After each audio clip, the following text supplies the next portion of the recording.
L'énergie qui fait tourner nos villes, les matériaux dans nos téléphones, l'eau qu'on boit, tout ça, ce sont des ressources. Elles sont au cœur de notre monde moderne. Le truc, c'est que notre façon de consommer met une pression de plus en plus forte sur la planète.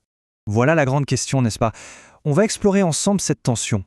D'un côté, une consommation qui grimpe en flèche, et de l'autre, des ressources qui se raréfient. Et au milieu, cette recherche, parfois compliquée, d'un nouvel équilibre. Alors, juste pour qu'on soit sur la même longueur d'onde, quand on parle de ressources disponibles, de quoi s'agit-il exactement? Eh bien, c'est tout ce qu'on peut extraire aujourd'hui à la fois techniquement et économiquement. Ça va du pétrole et des minerais, bien sûr, à l'eau, mais aussi au vent, au soleil. C'est en quelque sorte notre stock planétaire accessible à l'instant T. Bon, d'où vient cette fameuse pression? Clairement, elle n'est pas apparue comme par magie. C'est le résultat de plusieurs forces de fond très puissantes qui ont complètement redessiné notre monde ces dernières décennies.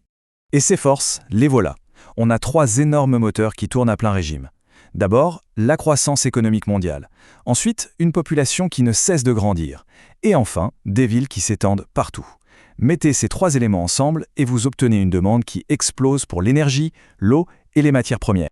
Ce graphique, il est assez parlant. Il montre une véritable explosion de la consommation d'énergie depuis un demi-siècle.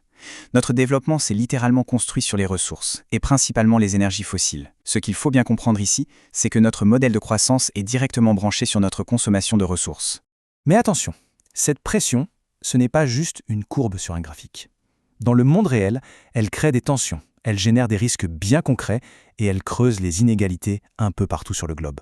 C'est ça, au-delà des grandes stats, comment ça se traduit sur le terrain? Eh bien, les impacts, on les voit sur le plan géopolitique, environnemental et même social.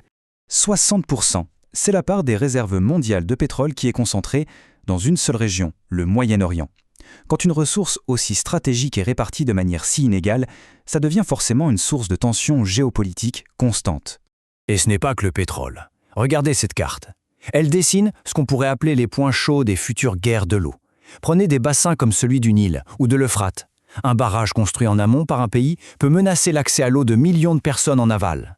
L'eau devient une véritable arme stratégique. 20%, c'est la surface de la forêt amazonienne qui a disparu depuis 1970. C'est énorme. On parle d'un 1/5 du poumon vert de la planète, rasé pour faire de la place à l'élevage et à l'agriculture. Et la réalité brutale derrière ce chiffre, elle est là, sous nos yeux. La surexploitation ne fait pas juste vider un stock, elle détruit des écosystèmes entiers. C'est un exemple parfait de ce qu'on appelle la perte de biodiversité à grande échelle. En fait, toutes ces tensions, pour l'énergie, pour l'eau, pour les terres, elles s'inscrivent dans un cadre beaucoup plus large, celui des changements globaux.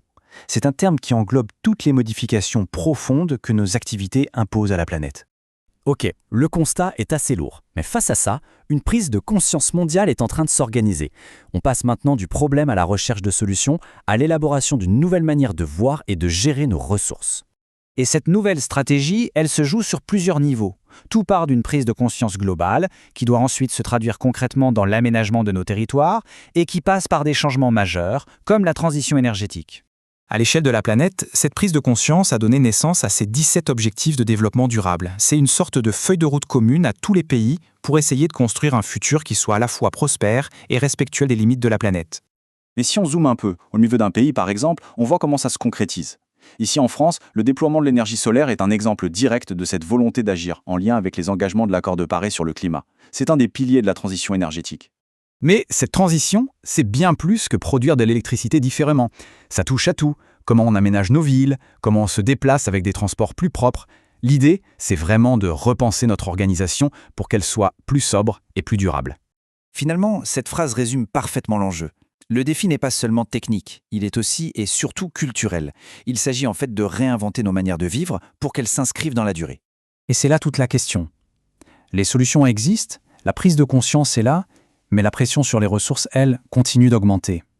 Le vrai défi, c'est de savoir si on arrivera à changer d'échelle assez vite pour trouver ce fameux équilibre. La réflexion reste ouverte.